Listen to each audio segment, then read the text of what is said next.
संसार में सबसे महत्वपूर्ण क्या है?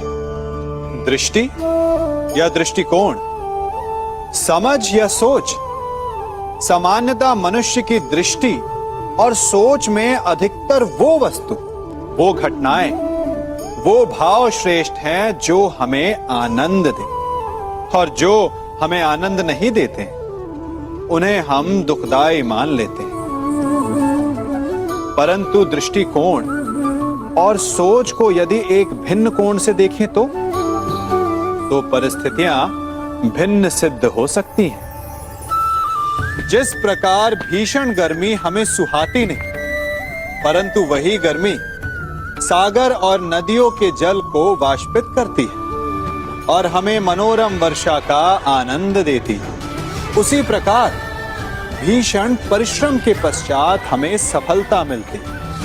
भीषण परीक्षा के पश्चात हमें हमारा लक्ष्य मिलता है। तो सदा स्मरण रखिएगा कि दुख और पीड़ा से भागे नहीं, क्योंकि यही भविष्य में आने वाले सुख का मूल है। मनुष्य सदा भला बुरा, खरा खोटा, सत्य असत्य की बातें करता है। सत्य को अच्छा मानता है और असत्य को बुरा। परंतु क्या आपने कभी यह सोचा है कि प्रत्येक वस्तु, प्रत्येक भाव का एक महत्व होता है? दोनों ही एक दूसरे के पूरक होते हैं। यदि काला रंग नहीं होगा तो क्या श्वेत रंग की आभा का अनुभव होगा? यदि असत्य नहीं होगा तो क्या सत्य के महत्ता का ज्ञान होगा? यदि बुरा नहीं होगा तो क्या भले पर आपको विश्वास होगा?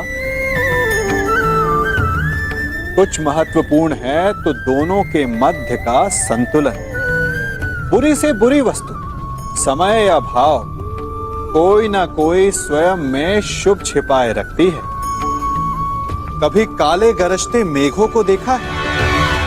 उसके किनारे भी एक स्वर्णिम आभा होती है। उसी प्रकार यदि आपके जीवन में बुरा समय आए तो आपको अपने सच्चे मित्रों की पहचान हो जाती है। तो बुरे समय में निराश ना हो, उसमें भी कुछ शुभ खोजने का प्रयास करें और धीरे धीरे सब कुछ आपके जीवन में स्वतः शुभ हो जाएगा।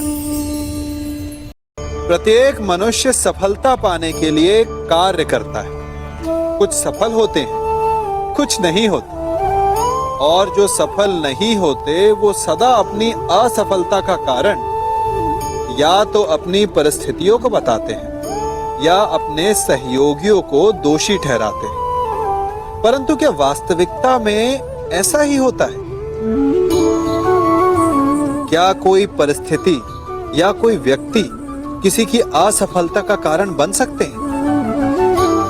उत्तर हां भी है और ना भी। कैसे? आप इस तितली को देख रहे हैं? आपने एक मक्खी को भी देखा होगा। प्रकृति ने दोनों को समान गुण दिए हैं रस पान करने का। एक तितली फूलों पर जाकर उसका रस लेती और इस अवस्था में नए फूल खिलने की व्यवस्था भी करती है, और मक्खी घाव पर बैठती है, घाव को सड़ाती है और रोग भी फैलाती है। यदि इसमें किसी बात का अंतर है तो केवल सोच का। यदि आप उचित मार्ग चुनेंगे तो आपको सफलता मिलेगी, आप में उत्साह बढ़ेगा, और यदि आप अनुचित मार्ग चुनेंगे तो आपको असफलता मिलेगी, निराशा मिलेगी। अब उचित मार्ग चुनना है या अनुचित मार्ग, ये निर्णय तो आप पर निर्भर करता है। स्वर्ण, सज्जन पुरुष और परोपकारी मनुष्यों की गति एक समान होती है। यदि स्वर्ण टूट जाए तो उसे गर्म करो, ताप दो, पिघल कर वो फिर से जुड़ जाता है। ठीक उसी प्रकार मतभेद होने के पश्चात भी एक सज्जन पुरुष और महान पुरुष फिर से मित्र बन जाते हैं। परंतु दुर्जन दुष्ट माटी से बने लोग उस पके हुए मटके के समान होते हैं। कि जिनमें यदि एक बार दरार आ जाए तो वो स्वयं ही स्वयं का सर्वनाश कर लेते हैं। इसलिए मित्रता केवल सज्जनों से ही करें ताकि मतभेद ना हो। दुष्टों का समूह अपना नाश स्वयं ही कर लेता है। यदि कोयले की खान में जाओ तो चाहे जितनी भी सावधानी बरतो, अपने वस्त्रों पर कालिख लग ही जाती है। इसलिए दुष्ट मित्रों से सावधान। सज्जन शत्रु प्रत्येक परिस्थिति में श्रेष्ठ है। संसार का सबसे बड़ा पाप क्या है? असत्य बोलना, हत्या कर देना, चोरी करना या किसी का अपमान करना। संसार का सबसे बड़ा पाप है किसी निर्बल को सताना, और संसार का सबसे बड़ा दंड भी उस निर्बल के मुख से निकली हाय है। आप देख रहे हैं मैं क्या कर रहा हूं? मैं लौह पिघला रहा हूं, और ये लौह पिघलता है इस चमड़ी की बनी धोनकी से निकली हवा से। तनिक सोचिए, एक मृत पशु की खाल से बनी धोनकी इतने कठोर लोहे को भस्म कर सकती। ठीक उसी प्रकार आप चाहे जितने भी शक्तिशाली क्यों ना हो, यदि आपने किसी निर्दोष, किसी निर्बल को सताया तो उसके मन से निकली हाय और उसका श्राप आपके जीवन को भस्म कर सकता है। मनुष्य सुंदरता से आकर्षित होता है, उससे प्रेम करता है और असुंदर को देता है। ऐसा होता है ना? क्या आप ऐसा नहीं करते? करते हैं। तो सुंदर और असुंदर की परिभाषा क्या है? इस आकर्षण और विकर्षण का कारण क्या है? कभी सोचा है? कभी सोचा है कि जिससे आप प्रेम करते हैं, जिसके प्रति आप आकर्षित होते हैं, अचानक से उसके लिए मन में वितृष्णा आ जाती है, और जिसके प्रति घृणा होती उसके लिए एकाएक आपके मन में प्रेम उमड़ आता है। कारण है दृष्टिकोण। क्योंकि सुंदरता आपके मन में होती है, आपके सोच में होती है, आपके दृष्टिकोण में होती है। इसीलिए किसी को कीचड़ में खिला हुआ कमल सुंदर लगता है, और किसी को निर्मल चंद्रमा में भी कलंक का धब्बा दिख जाता है। यदि आपको सुंदरता अनुभव करनी, हर पल आनंद में रहना है, तो अपने दृष्टिकोण को सुंदर बनाएं और अपने आप सब कुछ सुंदर बन जाएगा। क्या है जो आपने किया उसे भोगना भाग्य है, या जो आपके पूर्वजों ने किया उसका फल भाग्य है? नहीं, भाग्य वही है जो आपने किया, क्योंकि हर मनुष्य को अपने कर्मों के फल भुगतने होते हैं। इसलिए यदि जीवन में कुछ भी करें तो उस पर अपनी दृष्टि अवश्य रखें, क्योंकि आपके एक कर्म का फल आपका भविष्य बदल सकता है। हम वही बनते हैं जो हम चुनते हैं, क्योंकि वही हमारा भाग्य बनता है। सीमा एक रेखा ही नहीं, एक परिभाषा भी है। सीमा हर किसी की होती है, प्रेम की, धैर्य की, मित्रता की और शत्रुता की भी। और जो सदैव सीमा में बंधे रहते हैं वो सामान्य मनुष्य बनकर रह जाते हैं, परंतु जो समय आने पर सीमा तोड़ देते हैं वही भविष्य बनाते हैं, क्योंकि सीमा केवल आपको मर्यादा में नहीं रखती, आपको बांधती भी है। अब ये आप पर, मुझ पर, हम सब पर निर्भर करता है कि ये जाने कौन सी सीमाएं हमें बांधती हैं और कौन सी सीमाएं शक्ति के नए मार्ग समक्ष लाती है। इसलिए सीमाएं तो जो कर सकते हो उससे अधिक करने का प्रयत्न कर, तभी नई सीमाएं बना पाओगे। बड़े सदा यही कहते आए कि यदि आगे बढ़ना है तो अपनों का साथ दो। सत्य कहते हैं, अपनों का साथ देना ही चाहिए, परंतु साथ देने से पूर्व यह अवश्य पहचान लेना चाहिए कि अपने हैं कौन। क्या अपने वही होते हैं जिनके साथ हमारा रक्त संबंध होता है, या अपने मित्र? अपने वो होते हैं जो हमें सद्कार्य के लिए प्रेरित करें, हमें आगे बढ़ाएं, हमारा साथ दें। और वो जिनका साथ देने से समाज का नाश हो, धर्म की हानि हो, वो सगे हो करके भी सगे नहीं होते। इसलिए जब अपनों की परिभाषा का चुनाव करें तो उन्हें अपना माने जो आपका साथ दें, उन्हें नहीं जो हमें अज्ञान के मार्ग पर ले जाएं। तो मनुष्यों के मध्य होता है, परंतु विजय सदैव एक ही मनुष्य को मिलती है। जबकि समान रूप से दोनों शक्तिशाली होते हैं, समान ज्ञान प्राप्त करते हैं। कारण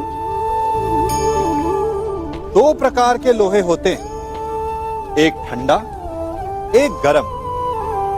कभी सोचा है, लोहकार लोहे को लोहे से ही काटता है, परंतु सदैव ठंडा लोहा ही गर्म लोहे को काट पाता है।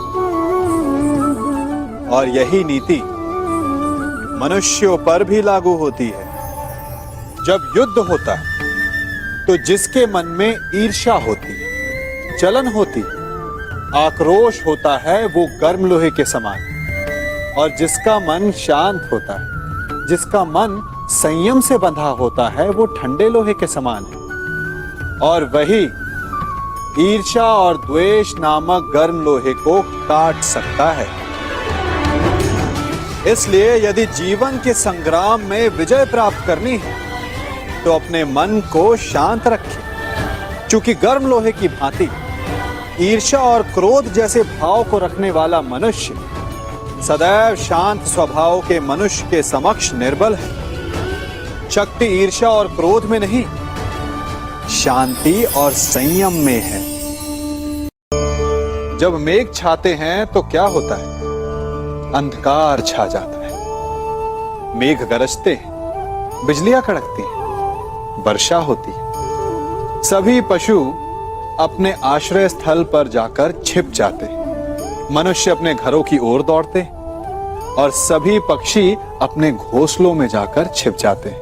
परंतु एक जीव है जो गरजते मेघों को, कड़कती बिजलियों को, भारी वर्षा को भी हरा देता है।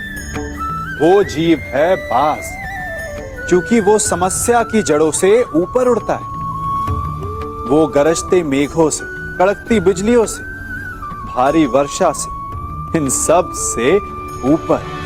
यही अंतर है हारने वालों में और जीतने वालों में। ये युद्ध हार और जीत का नहीं, समस्या और सोच का है। यदि आप अपनी सोच को छोटी रखेंगे तो समस्या बड़ी हो जाएगी, और यदि आप अपनी सोच को बड़ी रखेंगे तो समस्या छोटी हो जाएगी।